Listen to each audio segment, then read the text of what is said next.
어, 자, 이제 8시 30분에, 네. 아침 8시 30분에 헌법재판관들이 다 모였어요. 모여서, 회의를 다시 시작을 했습니다. 평의를 시작을 했던 거죠.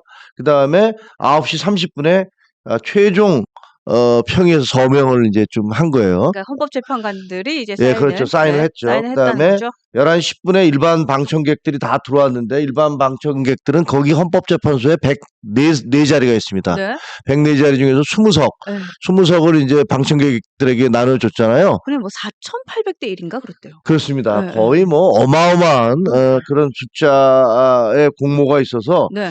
그래서 일반 방청객들은 로또 맞은 분들 한 20명 들어왔죠. 그 다음에 그러니까요. 11시에 입장이 됐습니다. 2024 헌나 8 대통령 윤석열 파면에 관한 건, 이것을 이제 여기에 대한 이제 재판이 시작이 됐는데, 네.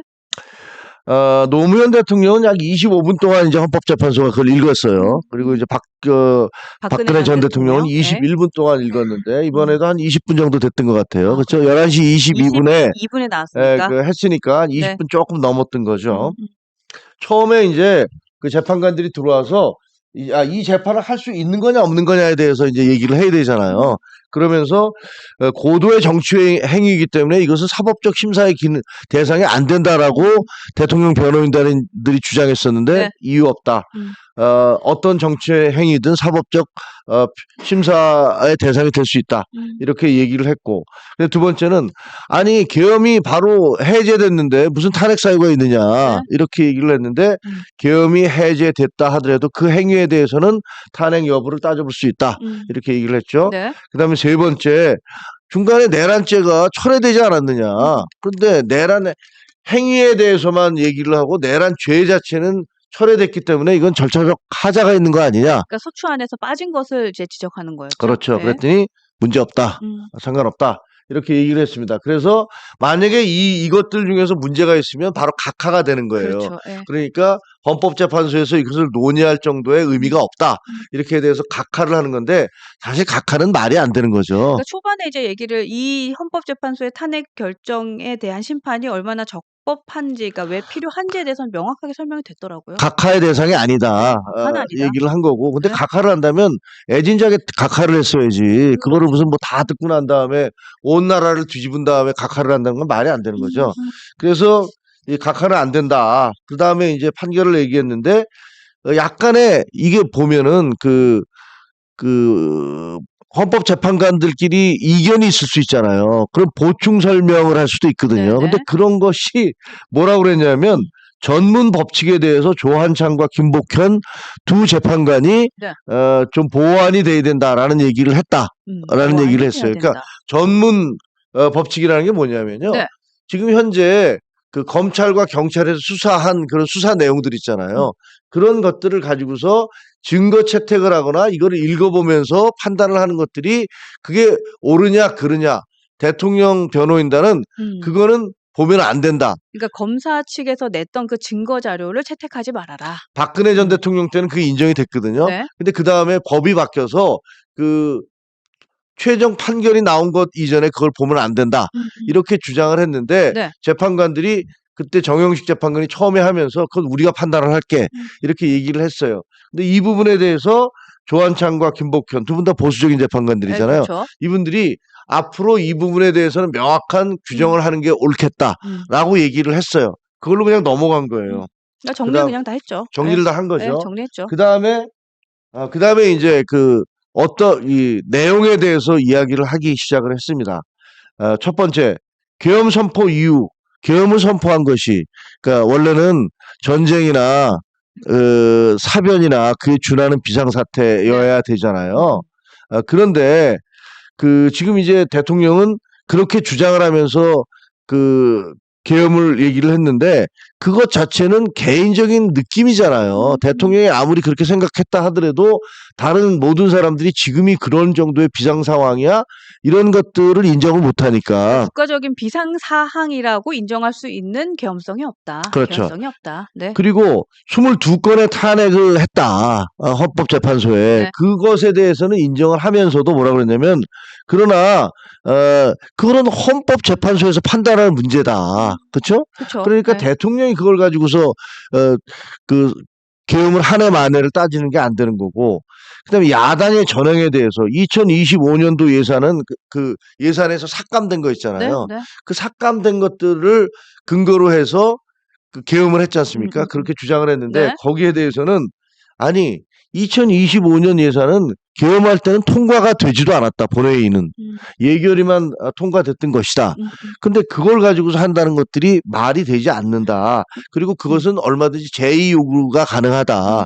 사실 그게 추가 경정 예산안으로 보충하면 되는 예, 그렇죠. 거였거든요. 예, 예.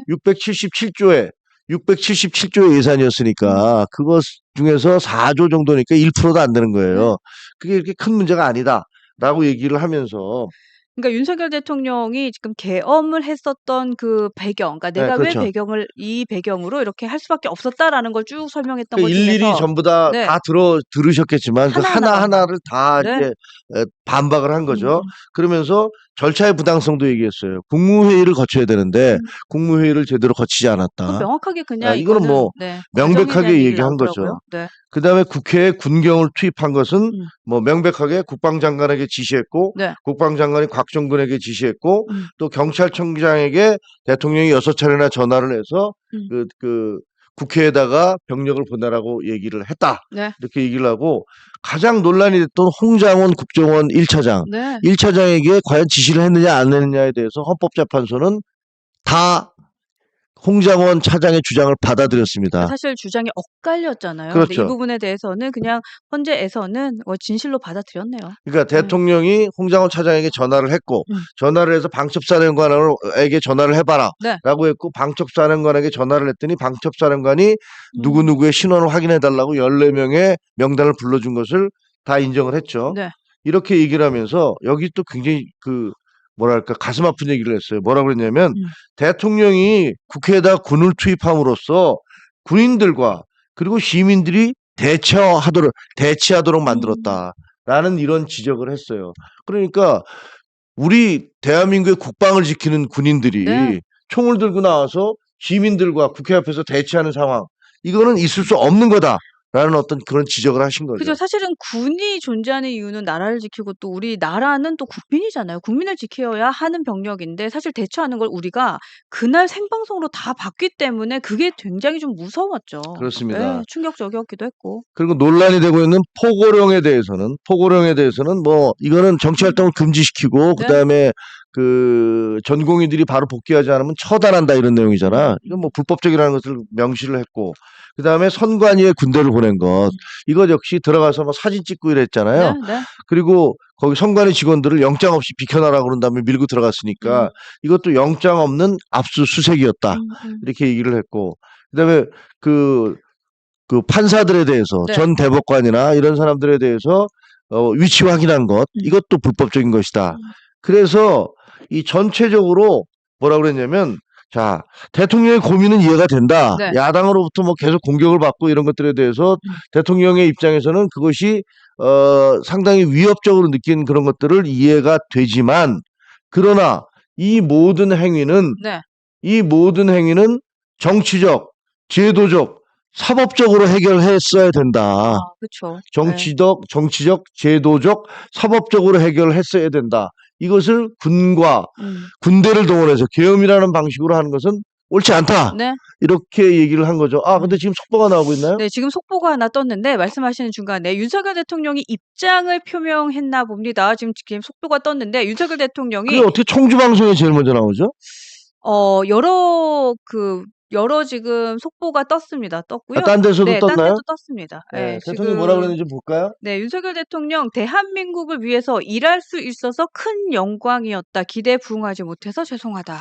그건 저거는 이제 본인의 어떤 헌법재판소의 판결에 대해서는 가치에 대한 평가는 하지 않았네요. 네. 내가 잘했다, 잘못했다. 네, 결과적으로 죄송하다. 이런 건 그렇게만 봐야 될 것 없고 같아요. 그냥 결과적으로 내가 죄송하게 됐다. 네. 뭐 이런 얘기를 하고 있네요. 네. 자, 그래서 헌법재판소는 이 모든 문제를 정치적, 제도적, 사법적으로 해결을 했어야 되는데 군대를 동원해서 그 군인과 시민들이 대치하도록 만들었던 것들은 굉장히 잘못된 것이다. 이렇게 얘기를 하고 있고요. 그래서 결과적으로 위헌적이고 위법적인 행동을 통해서 네. 국민들의 신뢰를 배신했다. 그러니까 사실 그 계엄이 발생하는 배경에 대해서 가장 답답했던, 그리고 또 국민들이 많이 뭐 좀 의아하고 분노했던 지점이 그 지점이었던 것 같아요. 그러니까 예를 들어서 만약에 뭔가 민주당이 줄타넥을 하고 또 예산도 삭감하고 윤석열 대통령의 입장에서는 뭔가 국정을 운영하는데 손발을 다 묶어 놓는 것 같이 느껴졌다면, 그렇다면 본인이 가장 위에 있는 행정에서는 가장 위에 있는 대통령이잖아요. 그럼 '저 방법밖에 쓸 게 없었을까?'라는 거에 대해서는 사실 퀘스천이 있었죠. 예. 근데 그렇습니다. 거기에 대해서 이제 헌재가 다 정확하게 지적을 하고 정리를 했다라는 생각을 하게 됩니다. 저는 사실 깜짝 놀랐어요. 왜냐면 헌법재판소가 처음부터 네. 속사포 같은 속도로 음. 모든 조항에 대해서 아주 분명하고 명백하게 결정을 내렸잖아요. 네. 그러면서 결론적으로는 이런 얘기도 했어요. 자, 이 계엄이 해제된 것은 대통령에 의해서가 아니라 시민들이 저항하고 군과 경찰이 협조하지 않았기 때문에 이것이 성공하지 못한 것이다. 그렇죠. 이렇게 얘기를 한 거예요. 그리고 사실은 그때 당시에 여당 대표가 제일 먼저 "이거는 불법이고 위헌이고 위법입니다." 하고 치고 나갔기 때문에 그 메시지에 의거해서 저는 경찰과 시민들이 움직였다고 봅니다. 예. 그렇습니다. 그게 포인트죠. 그래서 그 결론적으로 얘기하면 네. 윤석열 대통령은 2025년 4월 4일 오전 11시 22분에 헌법재판소에 의해서 파면됐습니다. 그래서 대통령 측에서 네. 파면됨으로써 대통령직을 더 이상 수행할 수 없게 됐고요. 네. 그리고 그 판결 내용을 보면 대통령이 국민을 배신했다. 이렇게 얘기를 하고 있습니다. 국민의 신뢰를 배신을 했고 네. 모든 문제는 정치적, 제도적, 사법적으로 풀었어야 되는데 이것을 군을 동원해서 물리적으로 이 문제를 해결하려고 했던 것은 자유민주주의의 원칙에 어긋난다라는 사실을 분명하게 밝히고 있는 거죠. 네.